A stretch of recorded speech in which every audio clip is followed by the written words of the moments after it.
When seminarians come to the seminary, they're so filled with enthusiasm and love for God that they want to dive into the deep end of the spirituality pool right away. But what we found here at Kenrick is, in light of the popular and contemporary culture, a lot of men are not ready to do that deep dive right away. And one of the reasons for that would be that they carry a lot of baggage in from their own families and from their peer groups, from what's in the ether around political, economic, and popular culture. And these wounds sometimes prohibit them from receiving love, and receiving a love that then could generate their own capacity to give love. So the human formation element of seminary formation is so deeply entwined with the spiritual element that we have to look at them both together. And the most important thing about human formation is to invite them into the leading edge of personal freedom. Where are they not free? Where are they not their authentic selves? Are there any places where they may be lying, hiding, in pain?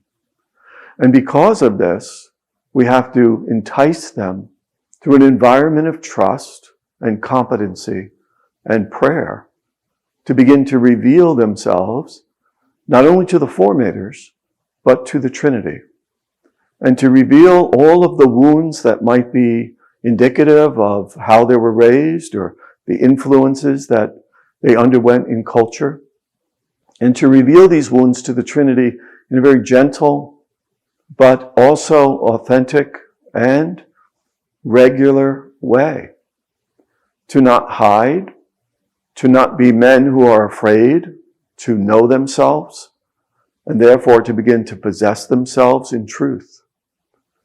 The spiritual part of seminary formation, of course, will always be around them and in them and calling to them to reveal this part of their personality that might somehow be prohibiting their freedom, prohibiting them from really understanding themselves, prohibiting themselves from eventually giving themselves totally into ministry. So we don't neglect the human for the spiritual, and the spiritual can never outrun the human, because the human is the receptacle for that most important relationship of all, Trinitarian self-giving. We encourage the seminarians here to be open in all the areas of formation, to be themselves in all the areas, to be forthcoming and truthful in all the areas of formation. There is no place for secrets in seminary formation. For secrets are the playground of Satan, and secrets only slow down real freedom.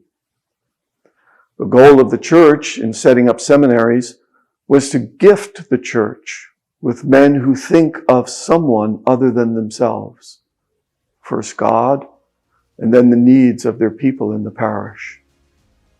In seminary formation, what we're hoping for is that we are facilitating this great gift that the church wants to give.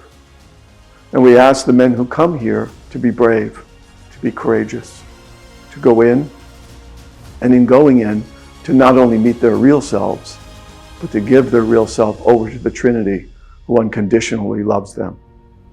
This integration between human and spiritual formation is probably one of the greatest strengths of the contemporary seminary.